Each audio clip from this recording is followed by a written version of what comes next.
لأنه ما في عنوان. מחבוב. אהלן אביגיל, כיפק? אביגיל בסדר.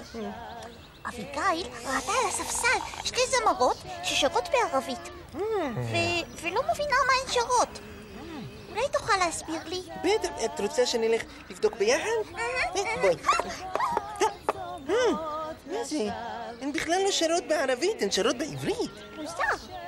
לפני רגע אביגיל שמעה אותן שרות את אותו השיר, אבל בערבית. כנראה התבלבלת, הן שרות בעברית. לא, אביגיל בטוחה, הן שרו בערבית. My pain has no name, and when I cry to the merciless. זה לא נשמע בעברית. זה גם לא נשמע ערבי. נעים מאוד, אני מירה עווד. ואני אחינועם ניני. אני אביגיל, וזה מחבוב. ורצינו לשאול אתכן, באיזה שפה אתן שרות? אנחנו שרות שיר מיוחד שכתבנו ב3 שפות. עברית, ערבית ואנגלית. 3 שפות, וואו. אתן יודעות לדבר ולשיר גם בעברית, גם בערבית, ואפילו באנגלית? עכשיו אני מבין למה כל פעם שמענו שפה אחרת.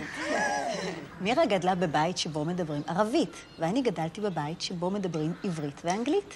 אבל שתינו גרות בישראל, ואנחנו בעצם שכנות, ולמרות שאנחנו שונות, שתינו יוצרות מוזיקה. מוזיקה היא שפה שמשותפת לשתינו, וגם להרבה מאוד אנשים בעולם. נכון. מחבוב אוהב מוזיקה? באמת? כן. אני יודע לנגן על אורגנית, ולתופף על דורבקי, וגם אני יודע לדבר בעברית ובערבית. נפלא, מחבוב. למה לכתוב שיר ב3 שפות? אנחנו רצינו לכתוב שיר בכמה שפות שיסביר שלמרות ההבדלים בין אנשים בעולם, אנחנו בעצם מאוד דומים ורוצים לחיות ביחד באהבה ושלום. רוצים לשמוע את השיר מההתחלה עד הסוף? איזה יופי. הולכים לשמוע שיר. There must be another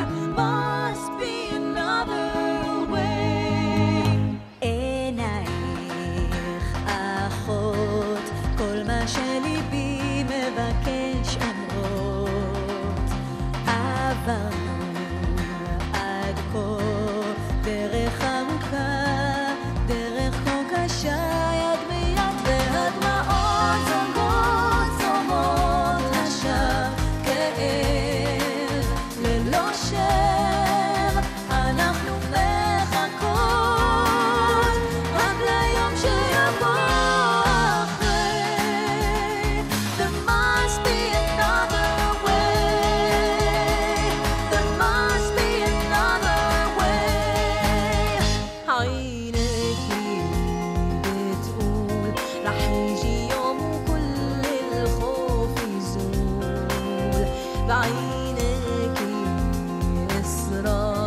إنه عنا خيار نكمل هالمسار.